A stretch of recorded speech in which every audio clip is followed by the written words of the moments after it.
aí, pessoal, meus alunos do Mais Tribunais, RR na área, para a gente seguir com mais um conhecimento, mais uma temática aqui no nosso curso completo para sua aprovação no próximo concurso, no próximo TRT.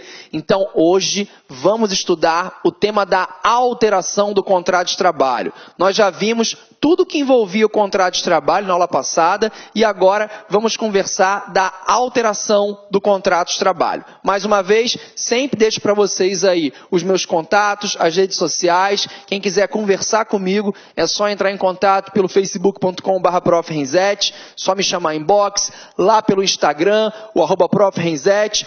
O Periscope, que eu estou no Periscope também, no @profrenzete, ou então no e-mail renzeteprofessor@gmail.com. Só não pode ficar com a dúvida, né? Isso que não é possível. Muito bem. Quando a gente fala em alteração do contrato de trabalho, a primeira coisa que você deve observar é que a regra não é alterar o contrato de trabalho. Aplicando aquele princípio do direito civil do pacta sunt servanda, a regra não é alterar. A regra não é.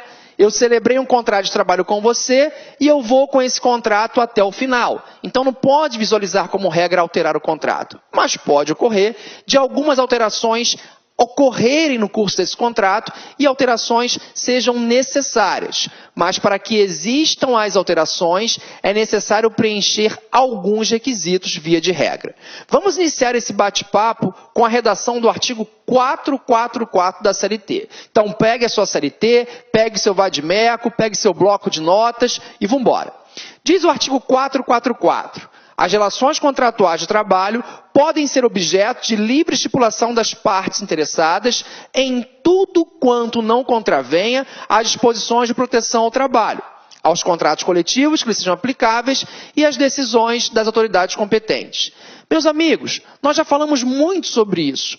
As partes, empregado e empregador, são livres para pactuar o contrato de trabalho. São livres para criarem as regras do contrato de trabalho, desde que sempre seja observada os requisitos mínimos, as disposições legais mínimas trazidas pelo legislador ou até mesmo previstas em norma coletiva, na convenção coletiva de trabalho ou no acordo coletivo de trabalho. Então, isso sempre deve ser observado.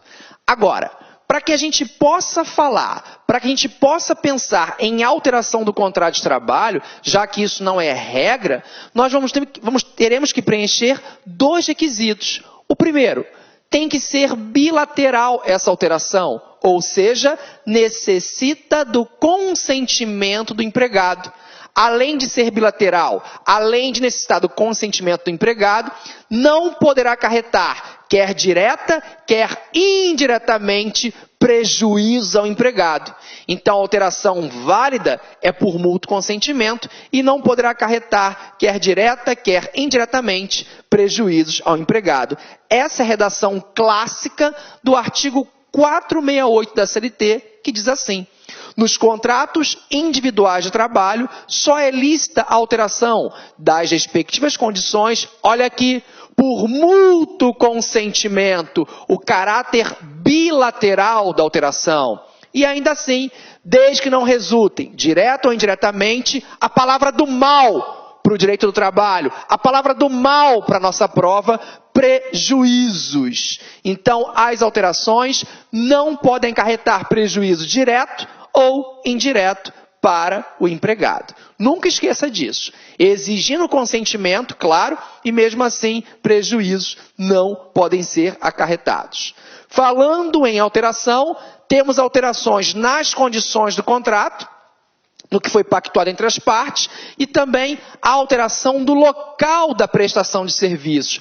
São as alterações mais comuns até que você visualiza em questão de prova. Então, a alteração de condições e a alteração do local da prestação de serviços são bem interessantes.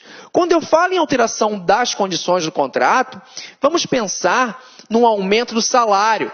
É uma alteração muito bem-vinda, né? Eu recebo 2, passo a receber 3 mil reais. Em tempo de crise está difícil, mas é uma alteração das condições. Diminuição da jornada de trabalho. Eu não trabalho mais 8 horas diárias, passo a trabalhar 7 horas diárias, 6 horas diárias, e sem alterar em nada a minha remuneração.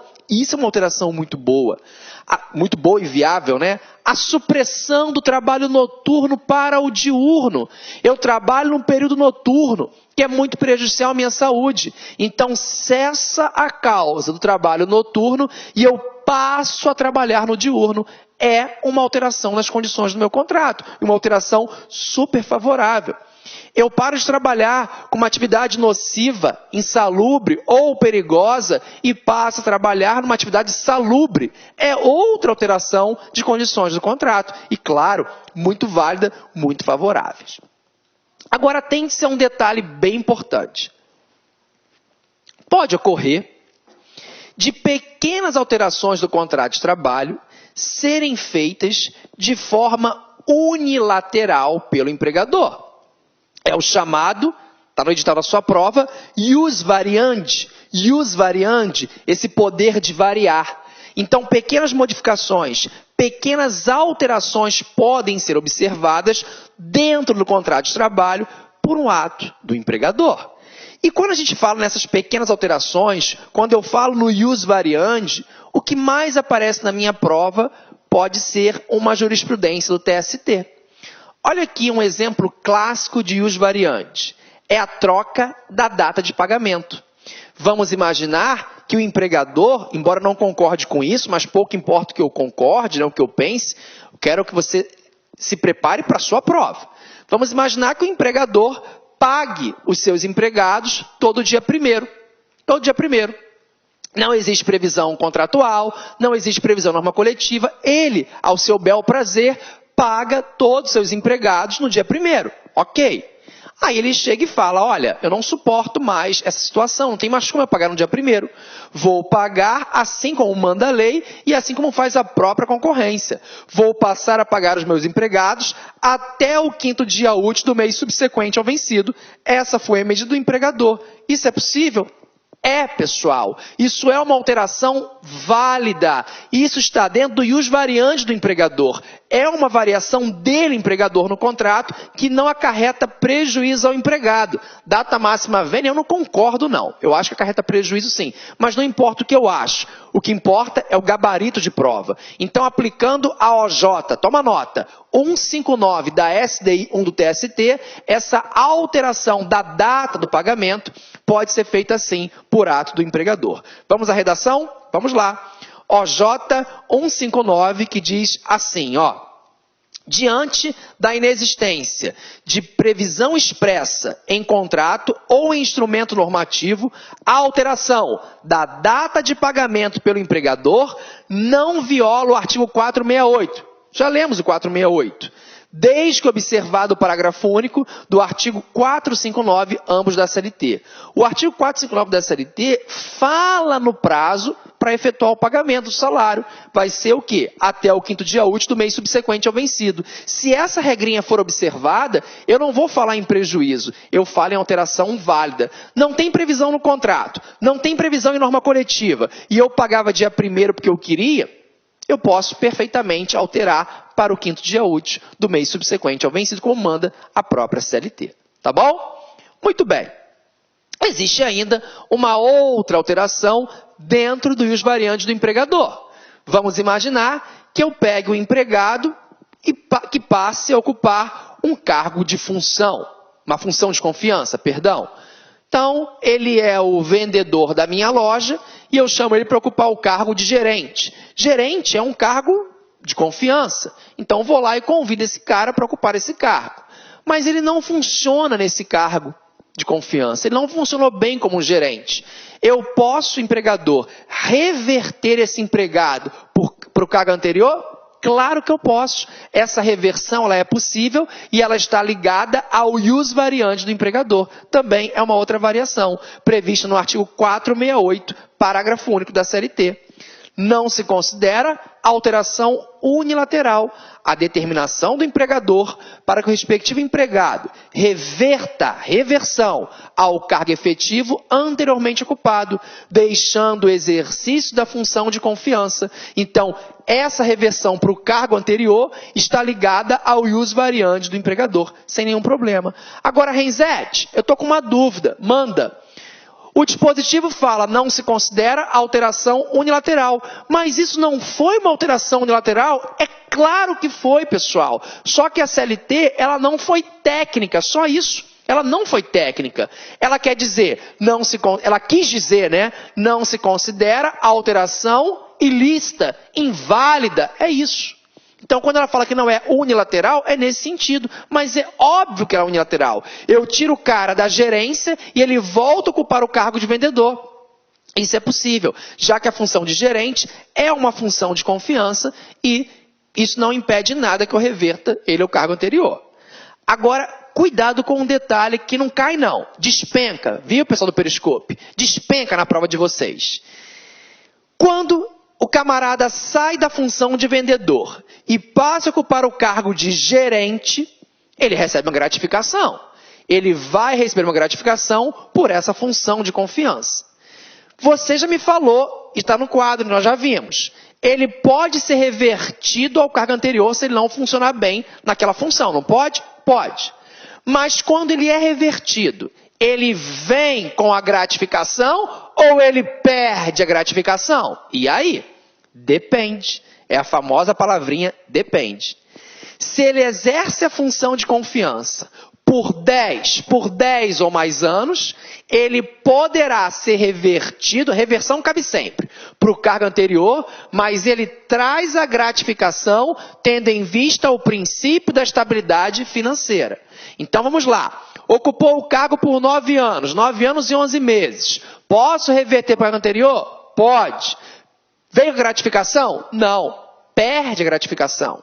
Agora, se ocupou essa função de confiança por 10 ou mais anos, e eu, empregador, reverto ele para o cargo anterior, ele volta, mas traz a gratificação, tendo em vista o princípio da estabilidade financeira. É a súmula, toma nota, 372, e tem 1 do TST, piscando aí na sua tela, que diz assim: percebida a gratificação de função por 10 ou mais anos pelo empregado, se o empregador, sem justo motivo, revertê-la a seu cargo efetivo, não poderá retirar-lhe a gratificação, tendo em vista o princípio da estabilidade financeira. Então, nesse caso, se ocupa a função, repetindo, olha lá, checklist, por 10 ou mais anos, volta e traz a gratificação. Tudo bem? Tranquilo? Agora uma observação, pessoal. O ius variandi, isso é interessante, ele não é um poder absoluto. Ele está dentro do poder do empregador, né? Ele pode variar o contrato. O ius variandi, ele é possível, mas ele não é absoluto. Tem o ius variandi, mas nasce o direito de resistência, o ius resistente do empregador. Então, o empregado, nasce para o empregado resistente. O empregado não vai acatar com todas as ordens, com todas as alterações impostas pelo empregador. Muitas alterações podem ser prejudiciais ao próprio empregado. Pode acarretar futuramente uma desídia, não sei. Então, tem o ius variandi, mas tem também o direito de resistência aí do empregado. Não esqueça disso. Agora, atente-se a um detalhe. A doutrina faz uma diferença, já foi cobrada em prova, entre ius variandi ordinário e ius variandi extraordinário. Quando eu falo em ius variandi ordinário, cuidado com isso, esse ius variandi ordinário, ele é realizado no dia a dia da empresa. São alterações que são feitas no dia a dia, corriqueiro da empresa mesmo, podem ser feitas. Passa a usar uniforme, por exemplo, não é isso? Então, eu não tenho uma necessidade de uma determinação, de uma autorização legal ou jurisprudencial. Então, vocês vão passar a usar uniforme, vão passar a chegar um pouco mais cedo. Isso é possível, isso é possível. Então, esse é o ius variandi ordinário, está dentro ali do dia a dia da empresa. Já o ius variandi extraordinário,